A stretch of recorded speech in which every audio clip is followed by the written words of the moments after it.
The scent of salt and vinegar crisps a desperate gnawing need at 3 a.m. was the first casualty. Julian sprawled on his side of their acre-sized bed, had merely chuckled a low, dismissive rumble. "Darling, you're pregnant, not possessed." Seraphina had forced a smile then. But as weeks bled into months, his laughter became a weapon, each craving a new target for his derision. The pickles with ice cream, the smoked oysters with mango salsa, even her sudden obsession with the aroma of rain-soaked earth. He thought her whims were hilarious. He wouldn't be laughing when the crisp, embossed paper landed in his hand, smelling not of cravings, but of court. The penthouse apartment on the 78th floor of 1 Dalton Street in Boston was Seraphina's gilded cage, though she hadn't always seen it that way.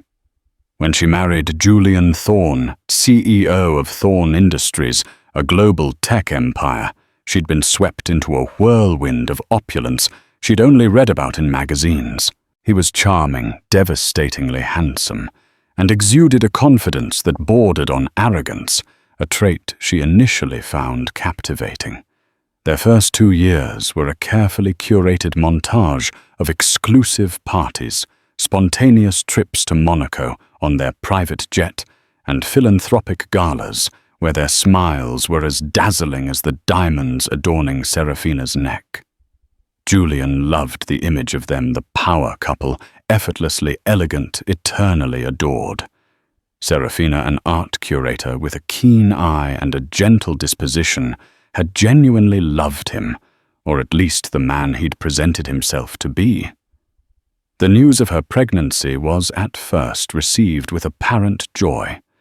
Julian had arranged a lavish dinner at their favorite Michelin-starred restaurant L'Espalier before its unfortunate closure, a memory they both cherished for different reasons, now toasting to the next Thorne heir. Seraphina, her heart swelling with a mixture of excitement and trepidation, had believed they were embarking on a beautiful new chapter. The cravings started subtly. A sudden intense desire for green olives, which she'd always disliked. Julian found it amusing. "Look at you, Sophie, your body's already playing tricks on you." He'd said it with a smile ruffling her hair. But then came the craving for cheap instant ramen noodles, the kind she'd survived on during her less glamorous university days. They were in their state-of-the-art kitchen, a gleaming expanse of stainless steel and marble that probably cost more than her parents' entire house. Julian, dressed in a bespoke suit, even on a Saturday morning, watched her rummage through the imported Italian pastas and organic grains. "What on earth are you looking for, darling?" he'd asked, sipping his freshly pressed kale and spirulina juice. "Just ramen," she mumbled, her cheeks flushing. "The really basic kind." His perfectly sculpted eyebrows rose. "Ramen? You mean that sodium-laden student food? Surely you're joking. I can have Chef Antoine whip you up a consommé, or perhaps some fresh lobster bisque. No, I really want ramen," she insisted, feeling inexplicably small. He chuckled, a sound that didn't quite reach his eyes. "All right, Sophie Ramen. Don't go developing a taste for the gutter, will you? Think of the baby's palate." He walked away, still chuckling, leaving her standing alone in the vast kitchen, the craving now tinged with a bitter taste of shame. This became a pattern, her yearning for a specific brand of dill pickles. Vlasic kosher dills, which their gourmet grocery store didn't stock, was met with, "Can't you just have the artisanal cornichons, Seraphina?" "Must you be so pedestrian?" When she craved a particular type of fried chicken from a fast food chain she hadn't eaten in years, he'd recoiled in mock horror. "My dear, the grease, the trans fats. Think of our child's cellular development." He'd then proceed to call his personal chef, to prepare an organic pan-seared chicken breast with quinoa salad, completely missing the point. It wasn't just the food. It was the way he said it, the subtle curl of his lip. The laughter that made her feel foolish, as if her body's natural, albeit sometimes bizarre demands during pregnancy were a personal failing, a blemish on their otherwise perfect facade. His amusement was a shield deflecting any attempt Seraphina made to explain how real, how visceral these cravings were. Ananya, Seraphina's older sister, a pragmatic lawyer who had always been wary of Julian's smooth exterior, noticed the shift during their weekly video calls. "You seem tired, Sarah," Ananya observed one afternoon, her brow furrowed with concern. Seraphina was listlessly pushing a piece of fruit around her plate.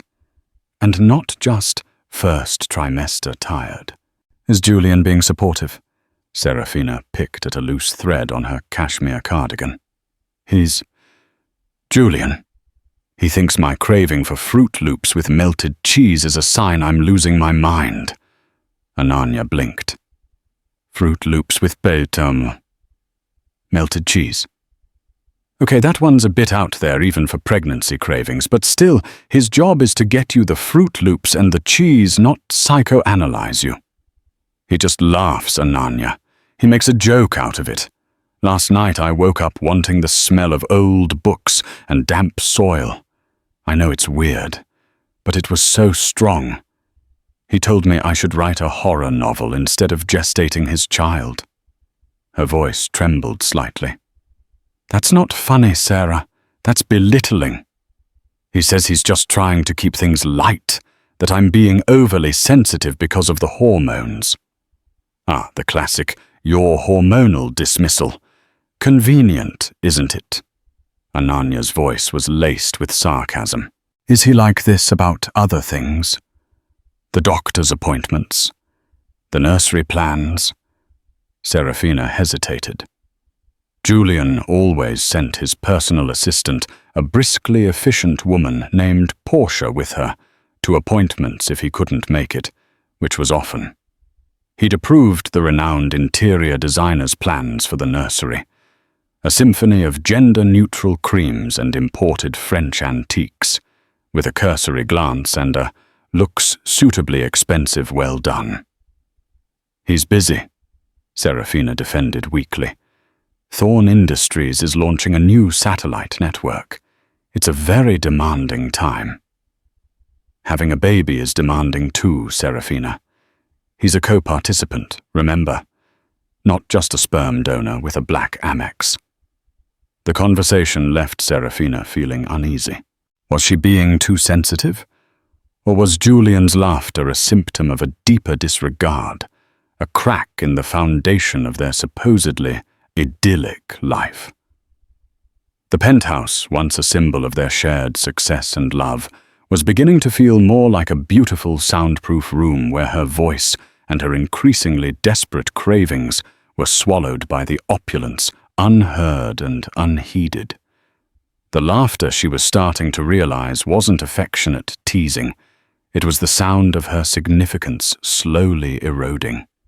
The second trimester, often hailed as the honeymoon phase of pregnancy, brought Seraphina a brief respite from nausea, but no reprieve from Julian's casual cruelty.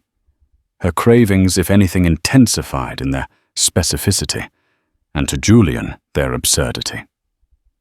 One week, it was an unshakable desire for the cheapest bright orange processed cheese slices eaten straight from the plastic wrapper. The next, it was an almost painful yearning for the scent of her grandmother's rose garden, a place thousands of miles and a lifetime away. "Processed cheese, darling," Julian would say, his voice dripping with mock concern, as he hosted a dinner party for his business associates, all of whom wore expressions of polite amusement. "Are we trying to cultivate a future connoisseur of artificial flavors? Perhaps we should invest in a craft factory instead of that vineyard in Napa." His guests would chuckle, and Seraphina would feel her cheeks burn, forcing a smile that felt like a grimace. He seemed to particularly enjoy performing his mockery for an audience. Alone, he was often just dismissive, too engrossed in his phone or a market report to pay her much mind. But with friends or colleagues present, her cravings became his favorite comedic material. One Saturday, Seraphina woke with an overwhelming need for a very particular type of pastry. A Cohen Aman from a small artisanal bakery called Le Petit Grenier in a town near where she'd attended university. It was flaky, buttery, caramelized, and the memory of it was so vivid, so urgent, it made her stomach ache with longing. "Julian," she began, her voice tentative, as he was orchestrating a complex financial deal over a video conference in his home office, a room that hummed with the quiet power of global commerce. He muted his call, spinning in his ergonomic chair. "Yes, Seraphina. Is it urgent? I'm just about to close a rather significant merger. I know this is a long shot, and it's probably silly, but I have this incredible craving for a Cohen Aman from Le Petit Grenier. It's near Worrell University." Julian stared at her for a long moment, his expression unreadable. Then he threw his head back and laughed, a loud, booming sound that echoed in the minimalist space. "Le Petit Grenier, a 3-hour drive for a pastry. Seraphina, you are truly outdoing yourself. What's next? A specific pebble from a beach in Bali. A single perfectly ripe mango from a particular tree in the Amazon rainforest." He unmuted his call. "Apologies, gentlemen. My wife seems to be confusing pregnancy with a particularly elaborate scavenger hunt designed by a madman." He winked at the camera, then muted it again, his laughter subsiding into a condescending smile. "Darling, be reasonable. I'll have Portia order you every pastry available from the finest patisseries in Boston, Dominique Ansel perhaps, or something from Flower Bakery they deliver." "It's not the same," Seraphina whispered, tears pricking her eyes. It wasn't just the pastry, it was the dismissal. The complete lack of understanding that these cravings weren't whimsical desires, but profound, almost physiological needs. It was the feeling of being utterly alone in this transformative experience. "Hormones, darling," he said dismissively, turning back to his screen. "They do make one rather irrational." The tears spilled over, then hot and silent. She retreated to their bedroom, the vast, impersonal space, feeling colder than ever. She curled up on the chaise lounge, overlooking the city skyline, a panorama of success and ambition that felt utterly alien to the turmoil within her. Later that week, Ananya visited. She took one look at Seraphina's pale face and the shadows under her eyes, and her expression hardened. "He's still at it, isn't he?" Ananya asked, her voice low and angry as she unpacked a container of homemade chicken soup. Seraphina's childhood comfort food. Seraphina nodded, unable to speak past the lump in her throat. She recounted the Cohen Aman incident, her voice thick with unshed tears. Ananya listened, her jaw tightening. "Sarah, this isn't just about weird food combinations anymore. This is about respect, or his complete lack of it. He's systematically undermining you, making you feel small and foolish. It's emotional abuse dressed up as light-hearted banter." "Abuse?" Seraphina flinched. The word felt too harsh, too definitive for Julian, her husband, the father of her child. "He says he loves me. He provides everything." Providing everything materially doesn't give him a pass to destroy you emotionally, especially not now. Ananya retorted, her gaze sharp. "Think about it. Does he ever validate your feelings? Does he ever genuinely ask how you are and listen, really listen to the answer? Or is it always about how your needs, your very normal pregnancy experiences, inconvenience or amuse him? Seraphina thought back. Julian's questions about her well-being were usually perfunctory, asked while scrolling through emails or heading out the door. Her answers, if they deviated from fine, were often met with a solution that involved throwing money at the problem. A spa day, a new piece of jewelry, a suggestion to talk to Portia about it. Genuine connection, the kind she craved almost as much as the strange foods was absent. "He makes me feel like I'm a burden," Seraphina admitted, the words tasting like ash. "Like this baby, our baby, is just an extension of his legacy, and my role is to be a flawless, uncomplaining vessel." "And what happens when the baby comes, Sarah?" Ananya pressed gently. "When you're sleep-deprived and overwhelmed, and the baby is crying at 3 a.m. Is he going to laugh then too? Tell you you're being hormonal when you're suffering from postpartum depression?" The image Ananya painted was stark and terrifying. Seraphina had envisioned motherhood as a partnership, a shared journey. But Julian's behavior was painting a very different picture, one where she would be isolated. Her struggles minimized her emotional well-being, an afterthought. "He booked a baby moon for us next month," Seraphina said, trying to inject a hopeful note. "A week at the Amangiri in Utah. He said it's to help me relax before the real work begins." Ananya looked skeptical. "Is it for you, Sarah? Or is it for the optics?" Another perfect Instagram post of the happy, wealthy couple awaiting their perfect child. "Will he be present with you or on his laptop by the pool, making deals and occasionally glancing up to tell you your swollen ankles are amusingly elephantine?" The cruel accuracy of Ananya's prediction sent a shiver down Seraphina's spine. Julian had in fact made a similar comment about her slightly swollen fingers just last week when she'd struggled to remove her engagement ring. "Looks like we'll need to resize that rock, darling. Or perhaps you're just retaining water like a camel preparing for a desert trek." He'd chuckled. She hadn't. "I don't know what to do," Seraphina whispered, feeling a chasm of despair open before her. The life she had thought was a fairy tale was revealing its dark, thorny undergrowth. "For now," Ananya said, her voice firm but kind, "you document. Every dismissive comment, every time he mocks you, every time he makes you feel insignificant.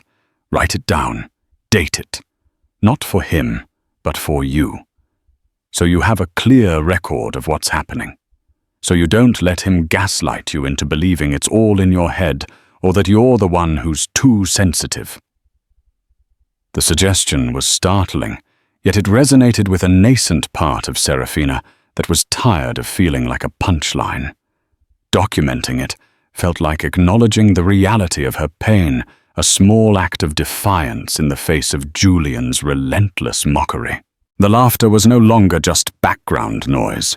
It was becoming the soundtrack to her growing disillusionment, and Ananya's words were a warning siren she could no longer ignore. The baby moon at Amangiri was, as Ananya had predicted, less about connection and more about curated perfection for an unseen audience. Julian spent most of his time on conference calls, occasionally emerging from their luxurious suite to take a few artfully composed photos of Seraphina by the starkly beautiful desert landscape.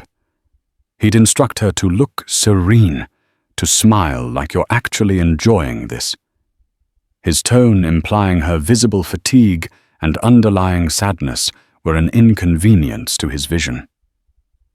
One evening, Seraphina had a particularly intense craving for something incredibly specific and humble.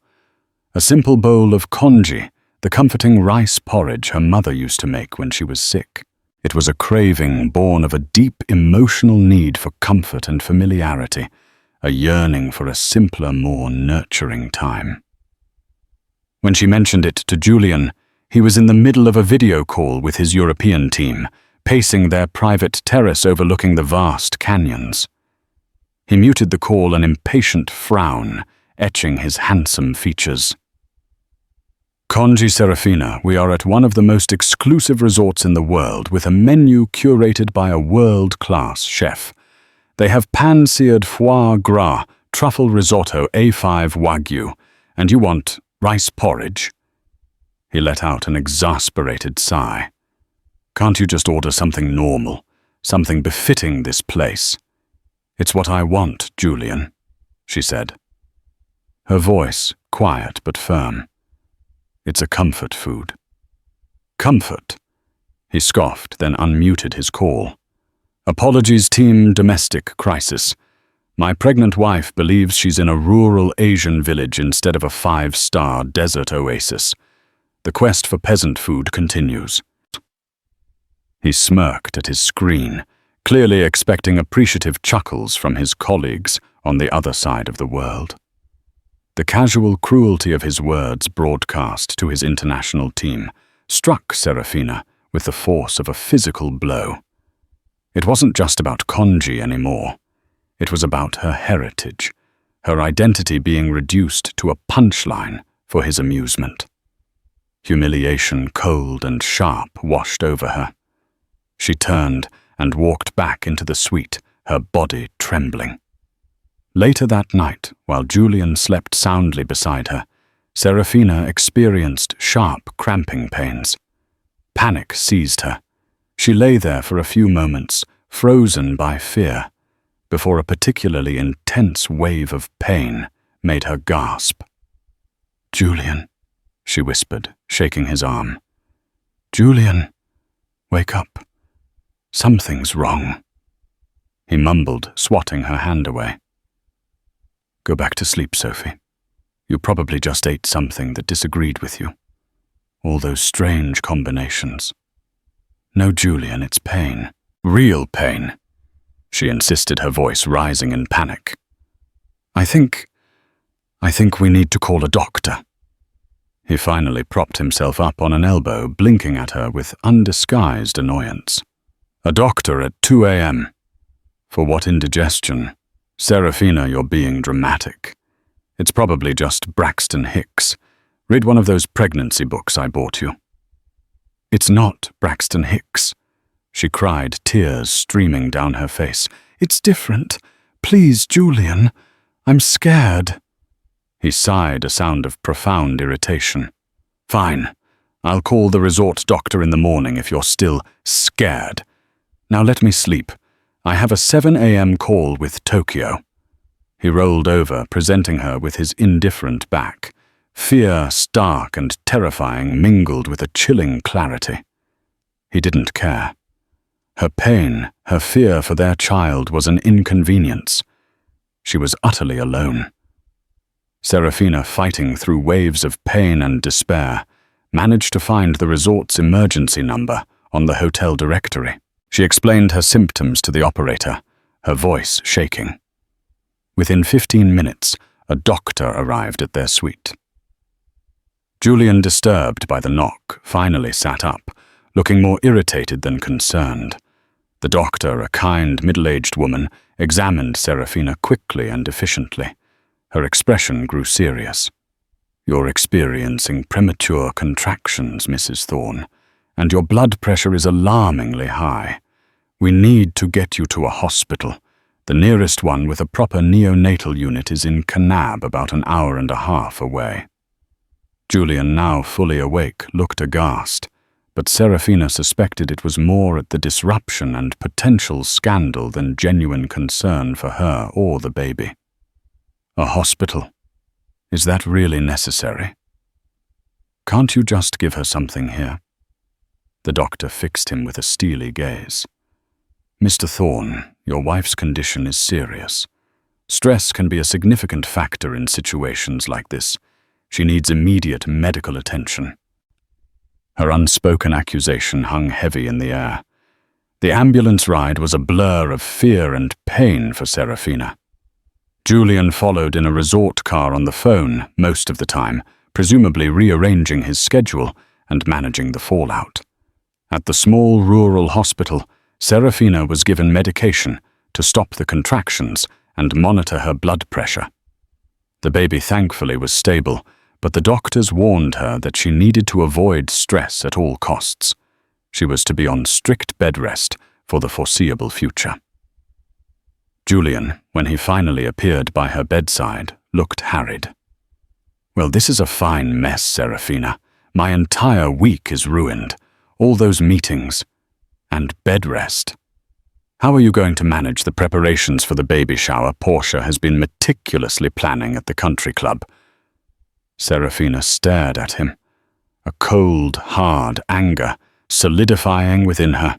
Not a word about her fear, not a question about the baby's well-being beyond the initial diagnosis, just complaints about his inconvenience and the disruption to their social calendar.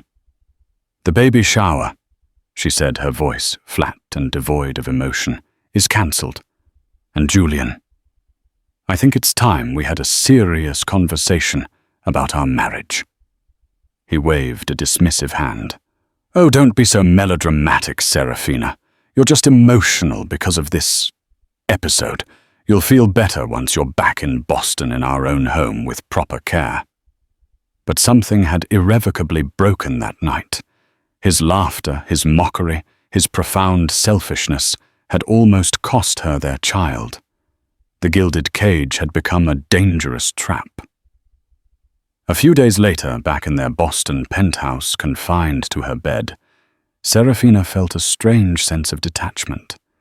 Julian was mostly absent, immersed in his work, leaving her in the care of nurses he'd hired. Portia handled all communication, her manner brisk and impersonal. It was during one of these long, quiet afternoons, idly browse on Julian's tablet, which he'd carelessly left on her nightstand, that Seraphina stumbled upon something. She hadn't been looking for anything in particular, perhaps just a distraction. But a notification popped up from a secure messaging app she didn't recognize. Curious, she tapped on it. The app required a passcode, but Julian, in his arrogance, often used predictable codes. She tried their anniversary. No. His birthday. No. Then she tried the ticker symbol for Thorne Industries. Success. The messages that unfolded before her eyes made her blood run cold. They weren't business communications. They were intimate, flirtatious, and deeply incriminating exchanges between Julian and a woman named Chloe. Chloe, Seraphina vaguely recalled, was a junior analyst at one of their competitors' firms. Someone Julian had dismissed as barely competent, but amusingly ambitious. The messages spanned months, starting well before Seraphina's pregnancy. There were discussions of clandestine meetings, shared jokes at Seraphina's expense. Chloe had apparently found Julian's imitations of Seraphina's cravings hilarious, and plans for a future that clearly didn't include Seraphina or their child. One message from Julian stood out, sent just a week before their baby moon. "S is getting more demanding with this pregnancy, almost unbearable. The sooner this is over, the better. Then we can finally have our real trip C. No talk of nurseries or nausea, just you and me in the Maldives." The betrayal was a physical shock, winding her more than the premature contractions. His mockery wasn't just casual cruelty. It was a symptom of his deceit, a way to create distance, to perhaps even justify his affair in his own mind, by painting her as ridiculous and unreasonable. The laughter she had endured now sounded utterly sinister in her memory. The pain was immense, a raw, jagged wound. But beneath it, something else flickered to life, a cold, burning rage. And with it, a steely resolve. He hadn't just laughed at her cravings. He had laughed at her, at their marriage, at their unborn child. Ananya's words echoed in her mind.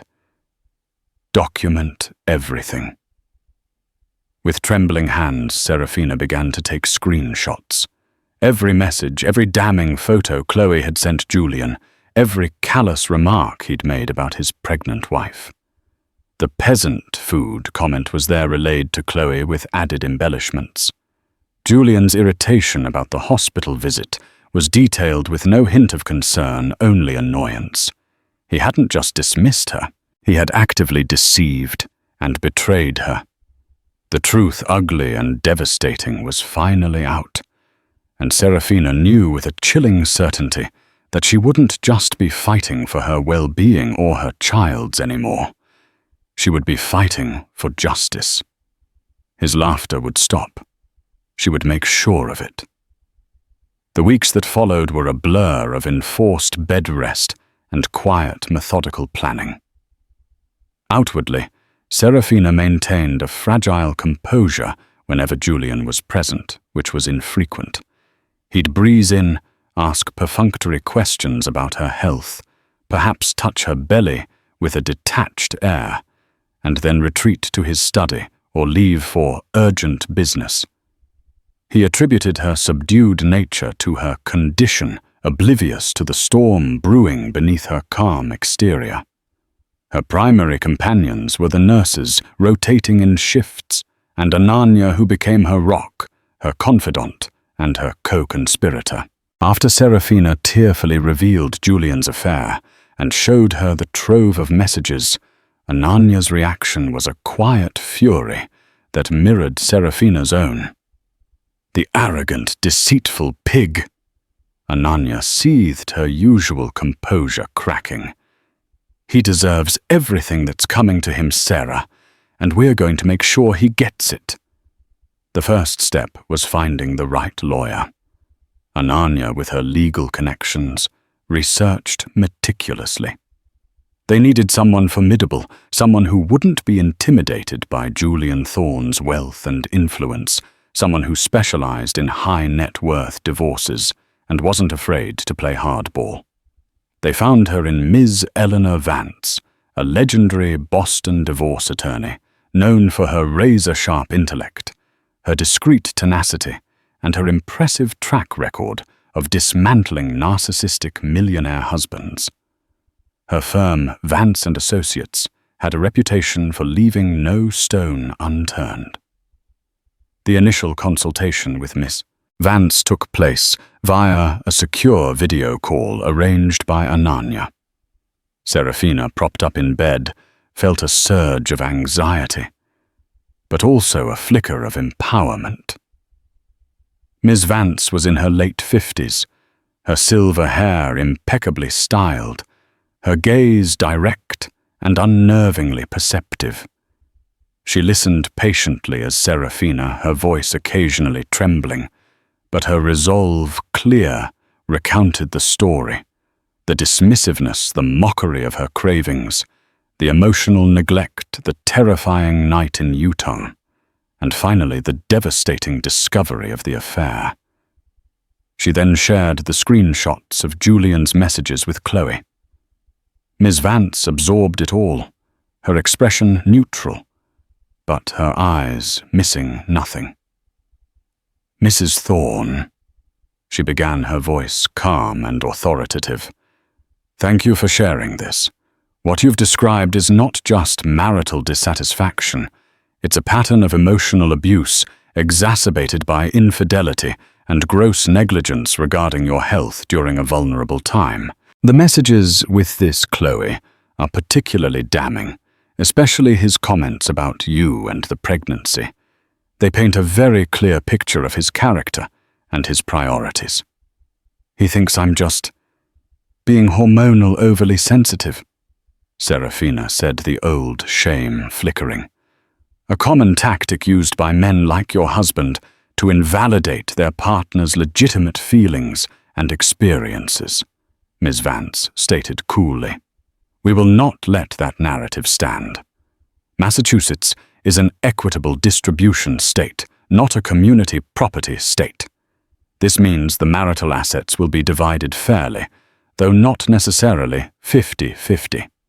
His conduct particularly, the affair and the emotional distress caused, can certainly be factored into negotiations, especially concerning spousal support and potentially other considerations.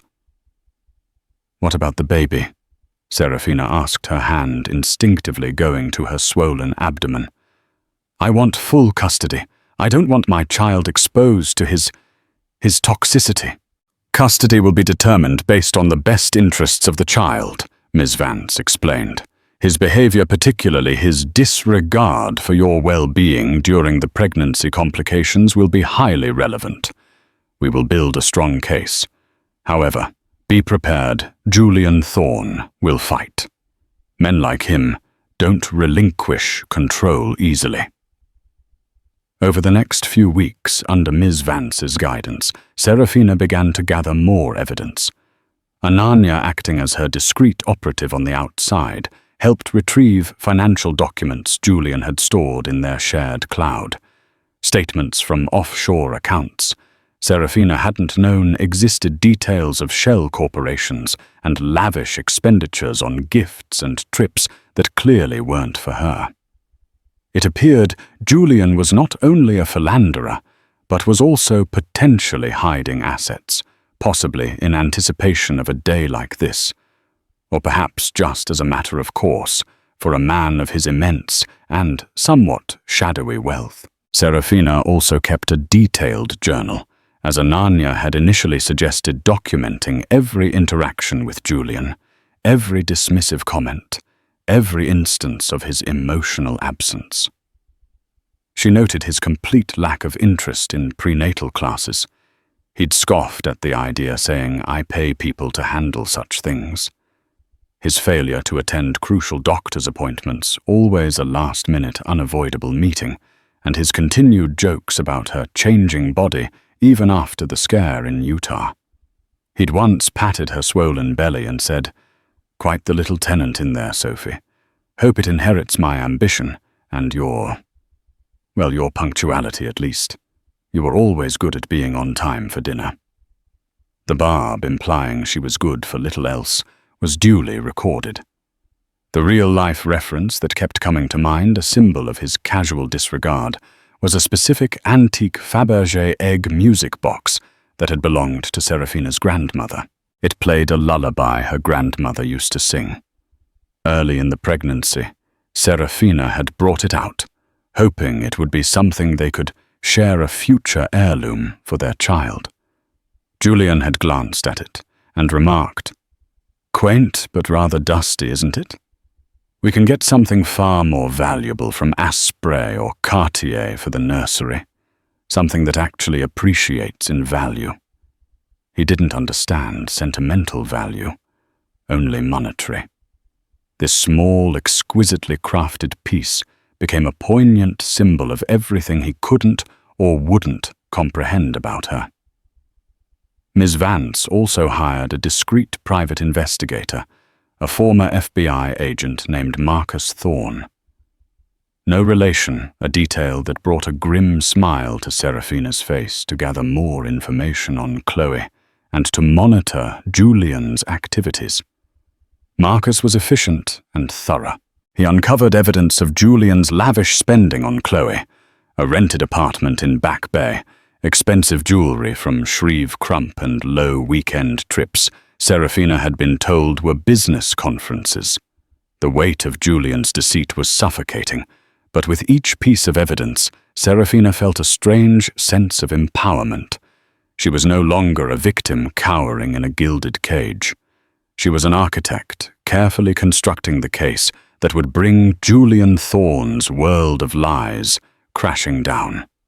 The plan was to serve Julian with the divorce papers and a summons to court precisely 1 week before the lavish baby shower he still incredibly expected to proceed. Portia had, despite Seraphina's earlier declaration, continued with the arrangements under Julian's instruction. He saw it as a crucial networking opportunity, a chance to display his happy family man persona. "He's planning to make a speech," Portia had informed Seraphina, her voice devoid of any emotion about family values and the joy of impending fatherhood. Seraphina had merely nodded a cold smile, playing on her lips. His speech would indeed be memorable, just not in the way he imagined. Ms. Vance advised Seraphina to transfer a significant sum, her premarital savings and some funds from a joint account she still had access to, into a new separate account in her name only. For your immediate security and legal fees, Seraphina. Once he's served, he will likely try to freeze assets. The day before the papers were to be served, Seraphina looked at her reflection. The pregnancy had changed her, her body rounder, softer. But her eyes held a new hardness, a glint of steel that hadn't been there before. She was no longer just Seraphina, the accommodating wife. She was Seraphina, the mother-to-be, fighting for her child's future and her own dignity. Julian, meanwhile, remained blissfully unaware, occasionally patting her stomach and making comments like, "Nearly there, Sophie. Soon you can get back to your old self, and we can get back to our old life." "Our old life is over, Julian," she thought, cradling her belly. "You just don't know it yet." The architect of his downfall was about to unveil her masterpiece. The morning air in the penthouse was thick with an artificial calm. Julian, dressed in a perfectly tailored Xenia suit, was on a call pacing the length of the enormous living room, barking orders about a hostile takeover bid Thorne Industries was orchestrating. He exuded an air of supreme confidence, the master of his universe. Sunlight streamed through the floor-to-ceiling windows, glinting off the city below, a kingdom he believed was his to command. Seraphina watched him from the doorway of her bedroom, leaning slightly against the frame for support. Her obstetrician had allowed her limited mobility around the apartment, a small freedom she cherished. Today was the day. Ms. Vance had arranged for the process server to arrive at precisely 10:20 a.m. It was currently 9:52 a.m. Ananya had stayed over the previous night, a silent pillar of support in the guest suite. She now stood beside Seraphina, her hand resting reassuringly on her arm. "Ready?" Ananya whispered. Seraphina took a deep breath, her gaze fixed on Julian. "As I'll ever be." Julian ended his call with a triumphant, "Make it happen. No excuses." He turned, catching sight of Seraphina and Ananya. A flicker of annoyance crossed his face at seeing Ananya. He'd never warmed to his sister-in-law's penetrating gaze. "Morning, Seraphina. Ananya," he said, his tone clipped. "Portia is confirming the final numbers for the shower on Saturday. Over 300 guests. Senator Billingham just RSVP'd. It's going to be quite the event." He smiled a self-satisfied smirk. "Good for the brand, you know. The family man image." "I'm sure it will be memorable," Seraphina replied, her voice even. Just then the intercom buzzed. Julian frowned. "Expecting anyone, Portia?" he called out towards his study, where his assistant was already at work. Portia's voice came back slightly tinny through the speaker. "No, Mr. Thorne. Shall I send them away?" "No, let them up," Seraphina said, her voice carrying a newfound authority that made Julian raise an eyebrow. "I'm expecting someone." A moment of silence, then Portia confirmed. "Very well, Mrs. Thorne." Julian looked at Seraphina, a hint of suspicion dawning in his eyes. "Expecting someone who... Another one of your holistic healers, or perhaps a psychic to predict the baby's gender. I thought we agreed. Dr. Evans confirmed it's a boy." He chuckled, but the sound lacked its usual arrogant mirth. The elevator doors chimed softly, and a nondescript man in a suit stepped out carrying a leather briefcase. He exuded an air of quiet official purpose. "Julian Thorne," the man inquired, his gaze sweeping past Seraphina and Ananya to fix on Julian. "Yes." Julian answered, his tone wary. "What is this about?" The man stepped forward and extended a thick, official-looking envelope. "Mr. Julian Thorne, you have been served." Julian stared at the envelope as if it were a venomous snake. He didn't reach for it. "Served? Served with what? Is this some kind of joke?" He looked at Seraphina, his eyes narrowing.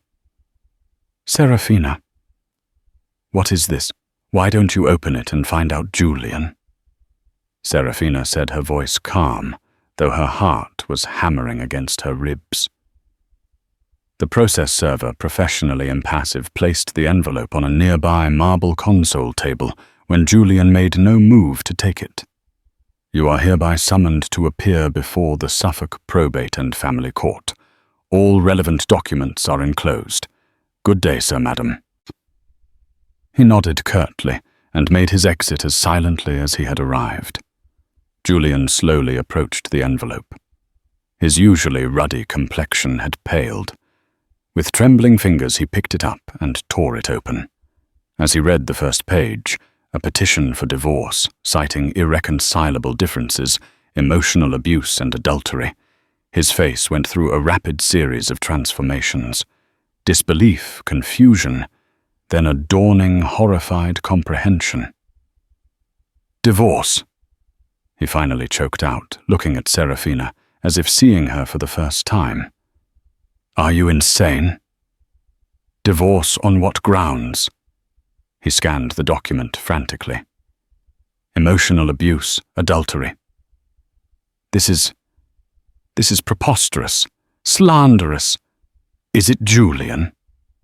Seraphina asked, her voice cool. "Or is it simply the truth you never thought I'd have the courage to confront? This Chloe person. It's a misunderstanding, a complete fabrication." He blustered, his voice rising. "She's just a colleague. You're hormonal.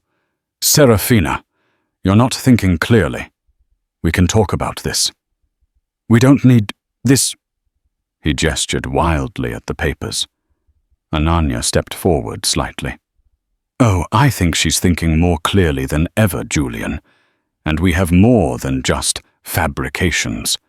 We have records, dates, times, locations, expensive gift receipts, intimate messages, your charming little comments about your pregnant wife's peasant food cravings relayed for Chloe's amusement."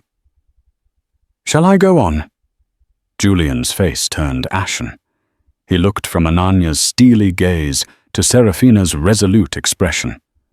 The arrogance, the unshakable confidence began to crumble, replaced by a desperate, cornered look. "Seraphina, darling," he began, his voice suddenly softer, pleading. "Please, think about the baby. Think about our family, our reputation, Thorne Industries. This will be a disaster." "I am thinking about the baby, Julian," Seraphina said, her voice unwavering. "I'm thinking about a future where my child isn't raised by a man who derides and deceives his mother. A future where my child learns about respect, not ridicule." She paused, then delivered the line she had been rehearsing in her mind for weeks. "You found my craving so amusing, Julian. You laughed when I was at my most vulnerable. Well, now it's my turn." She allowed herself a small, cold smile. "And I'm laughing back with a court summons." The fight drained out of him. He sank onto one of their ridiculously expensive Italian sofas, the court papers slipping from his grasp and scattering onto the Persian rug. He looked utterly defeated, a hollow shell of the titan of industry he projected to the world. The penthouse, his castle, suddenly felt like the scene of his public dethronement. My lawyers will tear this apart," he mumbled, but there was no conviction in his voice. "I doubt it." Ms. Vance's voice suddenly cut through the room. Seraphina and Ananya turned. Vance stood in the doorway, having entered quietly behind the process server, her presence radiating authority. "Good morning, Mr. Thorne. I am Eleanor Vance Seraphina's counsel, and I can assure you our case is meticulous and robust. Perhaps you should call your lawyers. I believe they'll have a busy day." Julian stared at Ms. Vance, then back at Seraphina. His eyes wide with a mixture of fury and dawning terror. The king of Thorne Industries, the man who laughed at everything he deemed beneath him, was finally face to face with a consequence he couldn't mock charm or buy his way out of. His laughter had finally irrevocably dit in his throat. The silence in the opulent room was deafening, broken only by the rustle of legal papers detailing the end of his reign. The ensuing weeks were a maelstrom of legal maneuvering depositions and frantic attempts by Julian's high-powered legal team, led by the notoriously aggressive Atticus Finchley, to discredit Seraphina and quash the mounting evidence. But Ms. Vance was always several steps ahead, calm and unyielding, presenting a meticulously constructed case brick by brick. Julian, stripped of his usual arrogance in the sterile environment of conference rooms and lawyers' offices, oscillated between blustering rage and pathetic attempts at reconciliation. He sent Seraphina extravagant floral arrangements, which she promptly donated to a women's shelter, and left tearful voicemails professing his undying love and blaming his indiscretions on stress and the pressures of business. He even tried to say his affair with Chloe was research, Ananya reported to Seraphina after one particularly grueling deposition, rolling her eyes. Apparently he was studying the vulnerabilities of a competitor. The man's capacity for self-deception is astounding. Seraphina, now heavily pregnant and under strict orders to remain as stress-free as possible, attended only the most crucial meetings, her presence a quiet but powerful reminder of what was at stake. Ms. Vance handled the brunt of the legal battles, her courtroom demeanor a masterclass in controlled aggression and incisive questioning. The media inevitably caught wind of the high-profile divorce. "Thorne versus Thorne Tech Titans Empire and Marriage on the Rocks," screamed the headlines. Julian, who had always meticulously curated his public image, was reportedly furious at the leaks, though Ms. Vance suspected his own camp might be strategically leaking certain details to paint him as the wronged party. One of the key pieces of evidence Ms. Vance presented was Julian's pattern of emotional abuse, specifically his mockery of Seraphina's pregnancy. She called upon medical experts who testified to the profound impact of stress and emotional neglect on pregnant women and their unborn children, referencing the incident in Utah. Nurses who had cared for Seraphina during her bed rest provided written affidavits detailing Julian's dismissive attitude and his rare perfunctory visits. The messages between Julian and Chloe were of course explosive. Chloe, when deposed, initially tried to downplay the relationship, but under Ms. Vance's relentless cross-examination, her composure crumbled. She admitted to the affair to ridiculing Seraphina with Julian, and most damningly to Julian promising her a future once he was unburdened by his marriage. It turned out Chloe had her own agenda. She had been systematically leaking Thorne Industries' confidential information to her own company using Julian's infatuation to her advantage. This revelation caused a secondary scandal, sending Thorne Industries' stock plummeting and adding another layer to Julian's rapidly unraveling world. His board of directors was rumored to be convening emergency meetings, but it was a seemingly small personal item that delivered one of the most poignant blows in the court proceedings, not for its monetary value, but for what it represented. Ms. Vance, during her examination of Julian regarding his assets and his understanding of his wife's emotional state, brought up Seraphina's grandmother's Fabergé egg music box. "Mr. Thorne," Miss Vance began, her tone deceptively mild. "Do you recall a small antique music box, an heirloom, belonging to Mrs. Thorne's grandmother, which she showed you early in her pregnancy?" Julian, looking haggard and ill-tempered on the stand, scoffed. "Vaguely. Some dusty old trinket, I believe. She has a penchant for such things." "A dusty old trinket," Miss Vance pressed. "Mrs. Thorne has testified that this music box holds immense sentimental value for her. It plays a lullaby her grandmother sang, and she had hoped to share it with your child. Do you recall her expressing this to you?" Julian shifted uncomfortably. "I may have. I don't recall the specifics. We were discussing acquisitions for the nursery. I suggested something more substantial. From a reputable jeweler. An investment." "An investment," Miss Vance repeated, letting the word hang in the air. "So the sentimental value, the connection to her family, to her past, to the future child, that was less important to you than its potential for financial appreciation." "I believe in providing the best," Julian retorted, his voice defensive. "Practicality over sentimentality. It's what's made me successful." "Indeed," Miss Vance said, her voice laced with irony. She then produced the music box, carefully placing it on the exhibit table. It looked small and delicate in the imposing courtroom. Mrs. Thorne, in her affidavit, mentioned that this music box, after you dismissed its value, was relegated to a storage unit, along with other items you deemed clutter when redesigning the penthouse prior to the pregnancy. Is that correct? Julian waved a dismissive hand. "My staff handle such domestic arrangements. I can't be expected to keep track of every knick-knack." Then came the twist. Seraphina hadn't even fully anticipated, a testament to Miss Vance's thoroughness.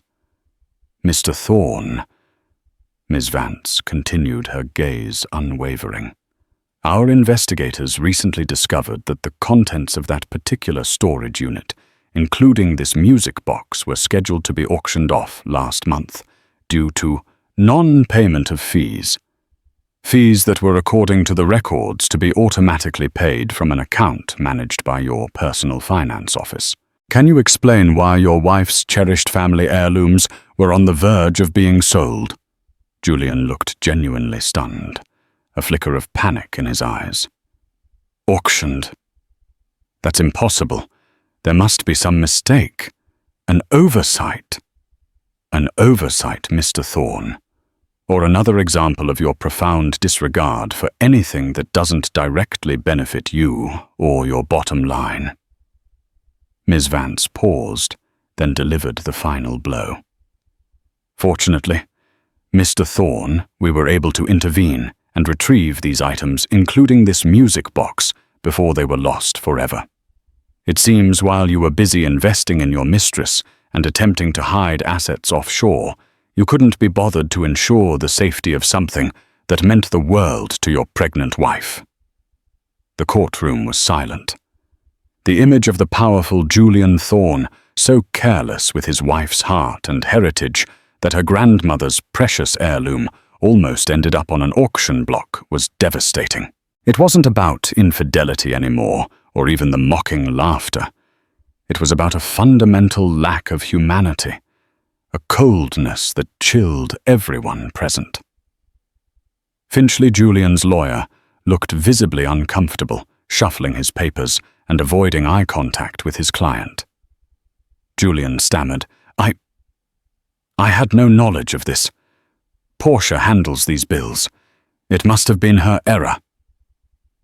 But the damage was done. The Fabergé egg, small and unassuming, had become a powerful symbol of his neglect, a tangible piece of evidence showcasing the emotional wasteland of their marriage. It demonstrated a callousness that went beyond mere insensitivity. It was a quiet, damning indictment that resonated more profoundly than shouting matches or scandalous revelations of affairs. As Seraphina listened, a sense of quiet vindication settled over her. This wasn't just about money or revenge. It was about exposing the truth of the man she had married, the man who had tried to diminish her until she was as small and insignificant as he clearly believed her to be. The laughter had long since stopped. Now only the grim reality of his character remained, laid bare for all to see. The court was not just a place of legal battle. It was becoming the stage for his ultimate public humiliation, orchestrated not by hysterics, but by carefully presented, undeniable truth.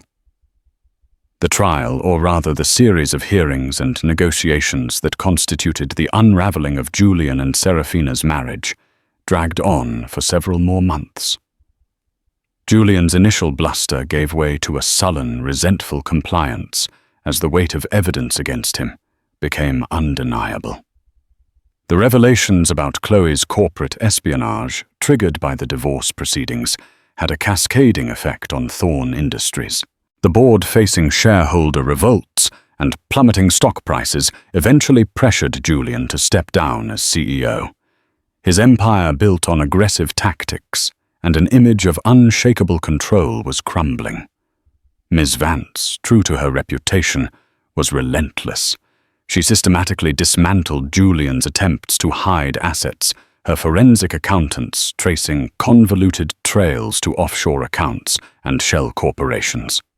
The Fabergé music box incident, though minor in financial terms, had a significant psychological impact on the proceedings, subtly shifting perceptions and undermining Julian's credibility. Finally, facing overwhelming legal pressure and public disgrace, Julian agreed to a settlement. It was, by all accounts, exceptionally favorable to Seraphina. She received a substantial portion of the marital assets, far more than Julian had initially offered, including the Boston penthouse, which she planned to sell. More importantly, she was granted full legal and primary physical custody of their child. Julian was given limited supervised visitation rights, contingent on him completing an anger management course and parenting classes. The day the divorce was finalized, Seraphina was in the hospital. Just hours after the settlement was signed, she went into labor. Her son, healthy and beautiful, was born at dawn, his first cries heralding a new beginning. She named him Ethan, meaning strong and enduring. Ananya was by her side, tears of joy and relief streaming down her face. There were no calls from Julian, no flowers, no acknowledgement of his son's birth, beyond a curt message relayed through his lawyer, expressing his awareness of the event. It was a final, pathetic testament to his character.